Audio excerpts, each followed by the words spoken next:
A dark, satanic century. So Rainer Banham entitled the third chapter of the architecture of the well-tempered environment. A dark, satanic century. And what a name indeed. Banham refrains from his customary ramblings in that waggish tone on mid-century gadgetry as if they were the most interesting contrivances since Archimedes' screw. No, not at all. Banham writes about something very dark indeed: cholera, tuberculosis, silky odors, and those invisible fiends all too well known in the 19th century. It is a chapter about the unseen. It is an ironic chapter, for what else do you call it when every attempt to bar the uninvited mephitis of industry from entry into your home only augments toxins from respiration and gas lamps?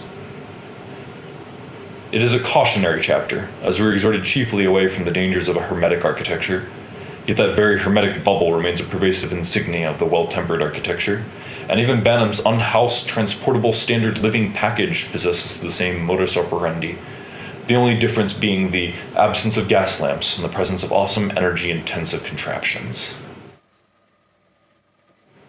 What you are about to witness is a story, told in the memory of that bewhiskered Englishman, about the unconscious dream of a bubble architecture, about the dark culprits of air pollution, a tale about the unseen. But first, some lines of Goethe. The devils all began to cough, to utter, much belching back and front to sneeze and splutter, hell filled with sulphurous acid fumes expelling its brimstone stench like a great gas bag swelling, until such monstrous force as soon it must shatter the dry lands of the earth's thick crust. Now things are upside down, the great abyss of former times to their orthodoxies based, with nethermost by uppermost replaced. For when we fled the hot pit's servitude, our lordship of the upper air ensued, an open secret, kept till now with care, lately revealed to the nations everywhere. It is said that the infernal host's lordship of the upper air is a reference to St. Paul's warning that our real enemies are not those of flesh and blood, but wicked spirits in the celestial regions. Only now is humanity privy to the presence of these unseen demons in the earth's atmosphere. Let us turn our attention to 6 little scenes. Listen carefully, for I will describe each one only briefly, and what is said shall not be repeated. The first scene depicts the onslaught of air pollution as the evil atmospheric spirits as mentioned in Goethe's verse. They creep down the walls of a tall, Romanesque chamber and descend upon a weary man, disrupting his sleep and damaging his psyche. That our protagonist is this particular man, or a man at all really, is quite inconsequential, for it was only by chance that this particular story happened to this particular man, and it was an even greater improbability that we chose him from amongst all the souls who could boast a similar plight. Let us now follow our hero in his somnambulation. He has a very special guest waiting for him in the library, the name of whom, though omnipresent, its slightest utterance rouses fear and trembling like the macabre gaze of the cockatrice. As we wander, take notice of our man's furnishings and adornments. These paintings and artifacts do not uncloak any real adventures, but are the shadows of images of the world.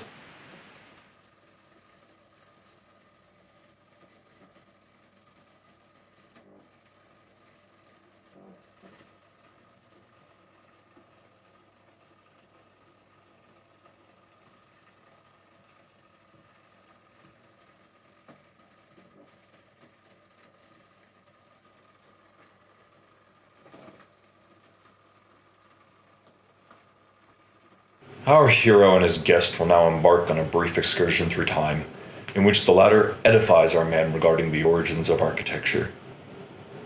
Not in the sense of the primitive hut as its genesis, but a pedigree from the cosmic to the well-tempered bubble.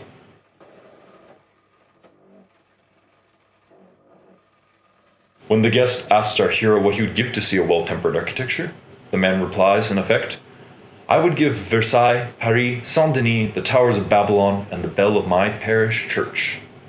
And the pact is sealed.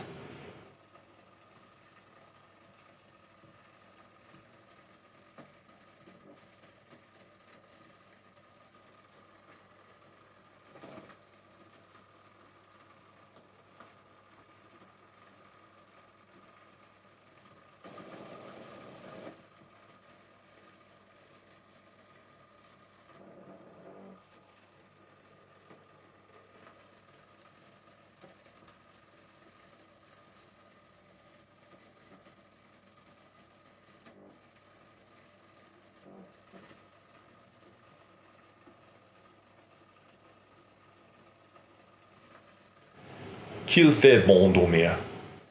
How good it is to sleep. Let us now end our hero's dream. Was it all a dream? Of course not. Such an ending would be terribly contrived and ultimately fallacious, for that standard living package of his is quite real, though not at all of its cosmic gestalt.